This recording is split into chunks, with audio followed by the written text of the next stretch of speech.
Most people with diabetes think eggs are either completely healthy or completely dangerous. And in my 26 years of practice, I've seen patients become deeply confused by the mixed messages online. One patient told me, "Doctor, every morning I eat eggs because I heard they're low carb and perfect for diabetes, but my blood sugar is still unstable and my cholesterol keeps climbing. What am I doing wrong?" The answer surprised him, because for many people with diabetes, the problem is not the eggs themselves, it's the way they're eating them. And there's one extremely common mistake that quietly increases inflammation, worsens insulin resistance, raises cardiovascular risk, and leaves people wondering why their diabetes numbers are not improving despite eating healthy. What makes this especially important is that diabetes already increases the risk of heart disease, stroke, fatty liver, kidney problems, and nerve damage. So even small daily food habits matter far more than most people realize.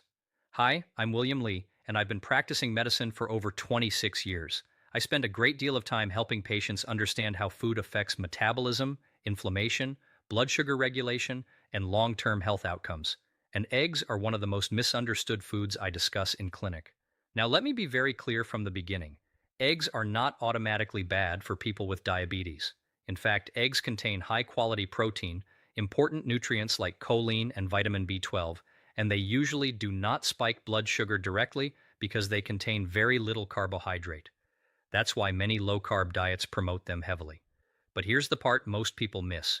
When patients with diabetes start eating eggs every single day without paying attention to what they eat alongside them, how they cook them, and how frequently they consume them, problems can begin to appear quietly over time.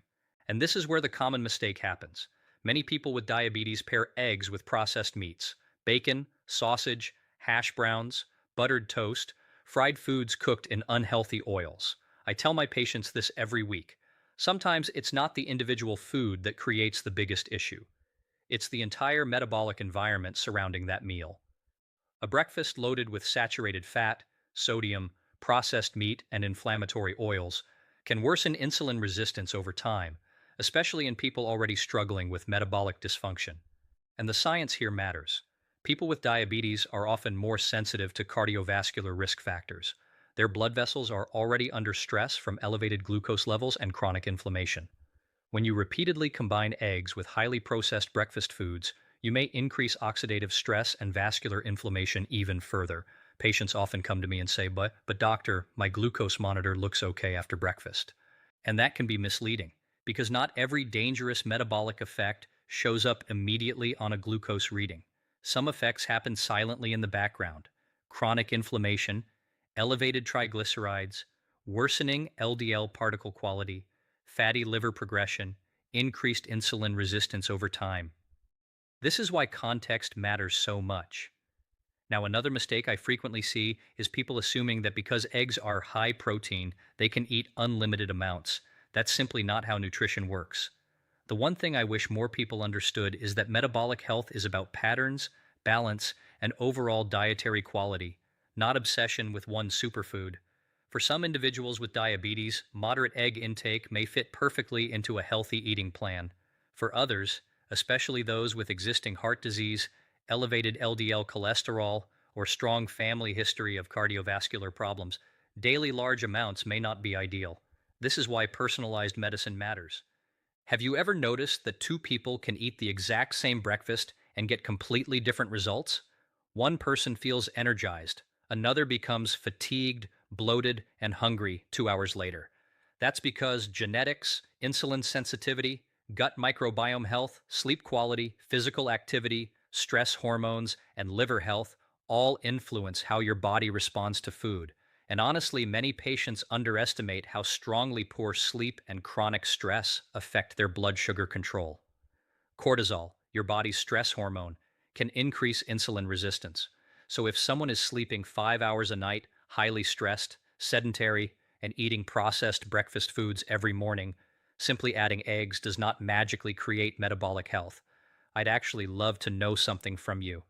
How old are you, and what city are you watching from? And if you have diabetes or prediabetes, let me know in the comments how long you've been dealing with it. I always do my best to read as many of your comments as I can, because many future videos come directly from the questions viewers ask. Now here's something else that deserves attention. Cooking method matters far more than most people realize. Deep frying eggs in heavily processed oils is very different from gently boiling or poaching them. Repeatedly overheated oils can generate harmful compounds linked to inflammation and oxidative stress. Over decades of practice, I've seen patients dramatically improve metabolic markers simply by changing how they prepare everyday foods. And this leads into one of the most important questions of all. How many eggs are actually reasonable for someone with diabetes? The answer is more nuanced than social media usually admits. Some people tolerate eggs very well in moderation as part of a Mediterranean-style eating pattern, rich in vegetables, fiber, legumes, healthy fats, and physical activity. Others notice worsening cholesterol patterns when intake becomes excessive. That's why blindly copying internet diet trends can be dangerous, because your lab work, your insulin sensitivity, your cardiovascular risk, and your medical history matter far more than viral nutrition advice. And coming up next, I want to explain something that surprises many of my patients: the hidden connection between eggs, inflammation, insulin resistance, and cholesterol quality, including the myth about cholesterol that still confuses millions of people today. If this video is helping you understand your health more clearly, take a moment to like the video and consider subscribing. I share evidence-based medical guidance like this every week to help people make smarter, safer decisions about their long-term health. One of the biggest misunderstandings I see in diabetes care is this belief that managing blood sugar is only about avoiding sugar. But diabetes is far more complex than that. In my 26 years of practice, I've seen many patients lower their carbohydrate intake, yet still struggle with worsening inflammation, stubborn weight gain, fatigue, fatty liver disease, and abnormal cholesterol patterns. And often, the missing piece is understanding how the body responds to overall dietary balance, not just glucose alone. This is where eggs become an important conversation, because eggs sit right in the middle of one of the most confusing areas in nutrition science: cholesterol, inflammation, and metabolic health. And before I explain this deeper, I want to share a patient story that many viewers may recognize themselves in. A few years ago, I treated a patient named Michael. He was 58 years old, had type 2 diabetes for nearly a decade, and had recently become very motivated to improve his health. His A1C was elevated, he carried most of his weight around the abdomen, and he had early fatty liver disease along with borderline high LDL cholesterol. Michael started following online advice promoting unlimited low-carb eating. Every morning, he ate 4 or 5 eggs with bacon, sausage, and butter coffee. He eliminated most carbohydrates, and initially, he actually saw some improvement in his glucose readings. But after several months, new problems appeared. His LDL cholesterol increased significantly. His inflammatory markers worsened. He felt unusually sluggish in the afternoons. And despite eating fewer carbs, his insulin resistance remained stubbornly high. What changed everything was not removing eggs completely. It was changing the overall metabolic pattern of the meal. We reduced processed meats dramatically. We added fiber-rich vegetables, olive oil, nuts, legumes, and more physical activity after meals. Instead of treating eggs as the centerpiece of every breakfast, they became one component of a balanced plate. Within months, his triglycerides improved, liver enzymes stabilized, energy returned, and his overall metabolic profile became much healthier. The lesson here is incredibly important.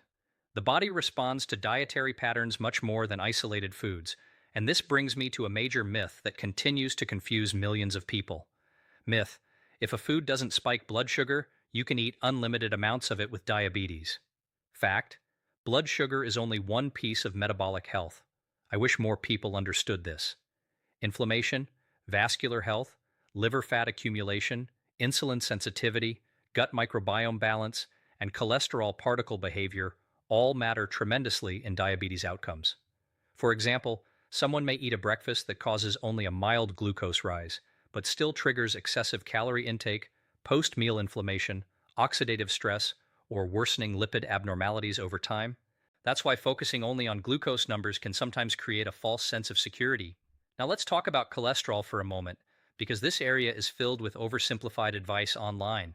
Many people still believe all cholesterol is automatically dangerous.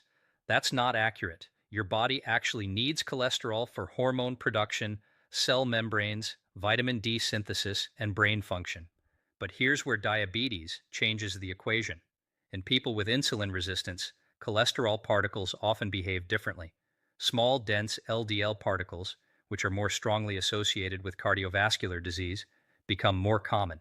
Chronic inflammation damages blood vessels, making plaque formation more likely. So, when someone with diabetes repeatedly consumes meals high in processed saturated fats alongside poor sleep, inactivity, and chronic stress, cardiovascular risk can increase substantially over time.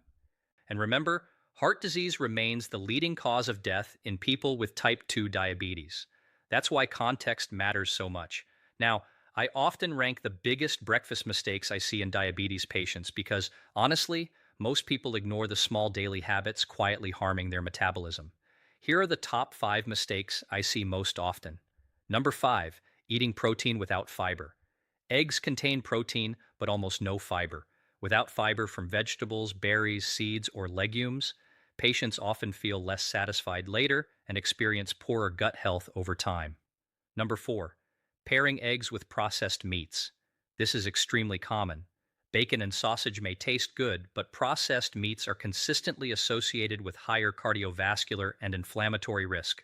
Most people underestimate this connection. Number 3, using unhealthy cooking oils. This one surprises many of my patients. Repeatedly heated industrial oils can contribute to oxidative stress and inflammation.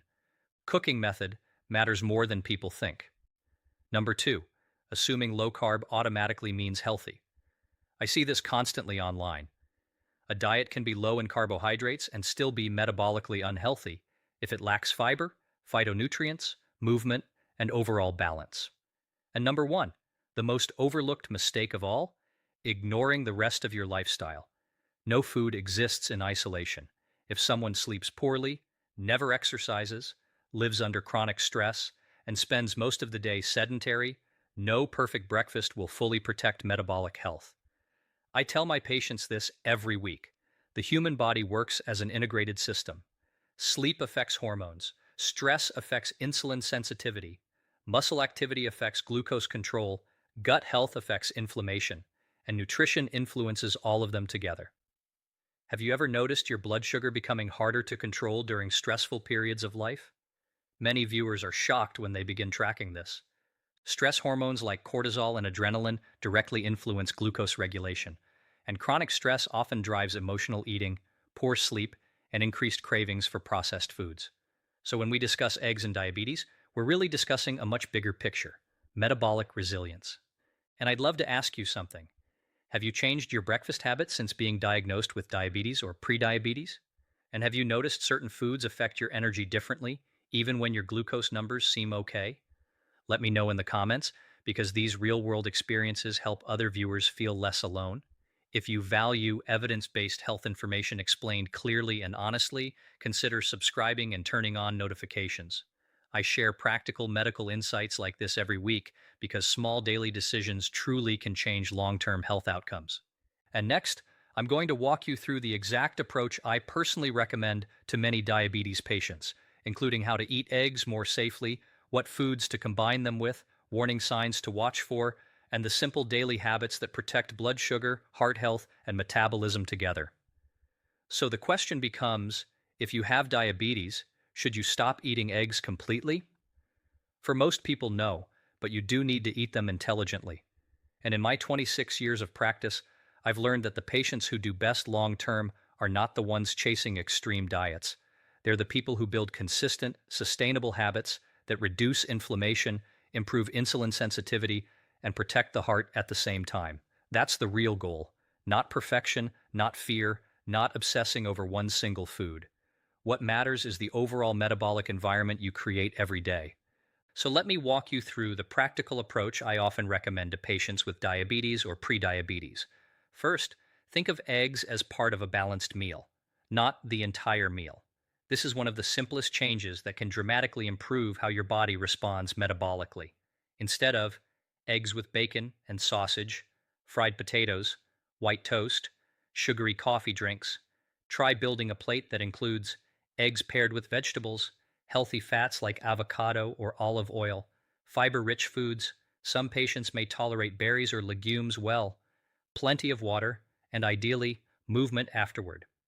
That combination supports blood sugar stability much better than heavily processed breakfast patterns. Now, here's the ranked protocol I personally use with many patients: the 5 best habits for eating eggs more safely with diabetes. Number 5, watch portion frequency. Some people do perfectly well eating eggs several times weekly. Others with elevated LDL cholesterol, cardiovascular disease, or certain genetic risk factors may need a more moderate approach. This is why regular blood work matters. Don't guess. Measure. I always tell patients your lab results are your body's feedback system. Number 4, prioritize cooking method. Boiled, poached, or lightly cooked eggs are generally better choices than deep-fried preparations cooked in heavily processed oils. And be careful with restaurant breakfasts. Many are loaded with hidden sodium, inflammatory oils, and processed ingredients. Number 3, add fiber to every breakfast. This is one of the most overlooked strategies in diabetes care. Fiber slows glucose absorption, supports gut bacteria, improves satiety, and may help reduce cholesterol levels. I encourage patients to think, where's the fiber on this plate? Spinach, tomatoes, mushrooms, chia seeds, flax seeds, vegetables, oats for some individuals, or legumes can all be helpful depending on personal tolerance and medical history. Number 2, move after eating. Most people underestimate how powerful this is. Even a simple 10 to 15-minute walk after meals can significantly improve glucose handling. I've seen patients reduce post-meal glucose spikes simply by becoming more physically active after breakfast and dinner. Muscles act like glucose reservoirs. When you move, your body uses sugar more efficiently. And number 1, the most important habit of all, protect your overall lifestyle. I cannot stress this enough. Poor sleep, chronic stress, smoking, inactivity, excess visceral fat, and ultra-processed foods often damage metabolic health far more than eggs themselves. Sometimes patients become so focused on debating individual foods online that they ignore the foundational habits that matter most. Sleep matters. Stress management matters. Exercise matters. Muscle mass matters. Hydration matters. The human body is deeply interconnected. Now let's talk about warning signs, because there are situations where someone with diabetes should absolutely speak with their doctor before dramatically increasing egg consumption or following aggressive low-carb advice online. Please pay attention if you have existing heart disease, very high LDL cholesterol, strong family history of cardiovascular disease, fatty liver disease, kidney disease, uncontrolled diabetes, high blood pressure, significant obesity around the abdomen. These conditions change your metabolic risk profile, and this is why personalized medicine matters so much. One diet does not fit everybody. I remember another patient, Sandra, age 67, who came to me frustrated because she felt exhausted despite eating healthy. She was having eggs multiple times daily while unknowingly neglecting hydration, movement, sleep, and fiber intake. What improved her health was not eliminating eggs entirely. It was restoring balance. She started walking after meals, improved sleep habits, increased vegetables, reduced processed foods, and became more mindful of stress. Over time, her energy improved dramatically, her glucose readings stabilized, and she felt more in control of her health again. That's what I want viewers to understand today. Health is rarely about one food. It's about patterns repeated consistently over time. And honestly, many people with diabetes become overwhelmed by fear around eating. They feel anxious every time they sit down for a meal. I never want patients living that way. Food should support your health, not create constant fear. The goal is awareness, balance, consistency, and personalization. So if you take one message away from this video, let it be this: eggs are not automatically dangerous for people with diabetes, but eating them alongside processed foods, unhealthy lifestyle habits, and chronic metabolic stress is the mistake many people never realize they're making. And before we finish, I'd genuinely like to hear from you. How do you usually eat your eggs? Have you noticed certain breakfasts affect your energy or glucose differently? Leave a comment below. I always appreciate hearing your experiences, and your comments often help other viewers who may be struggling with the same concerns. If you found this video helpful, please take a moment to like the video, subscribe, and turn on notifications. I share evidence-based health guidance every week to help people make informed decisions and protect their long-term health with clarity, not confusion.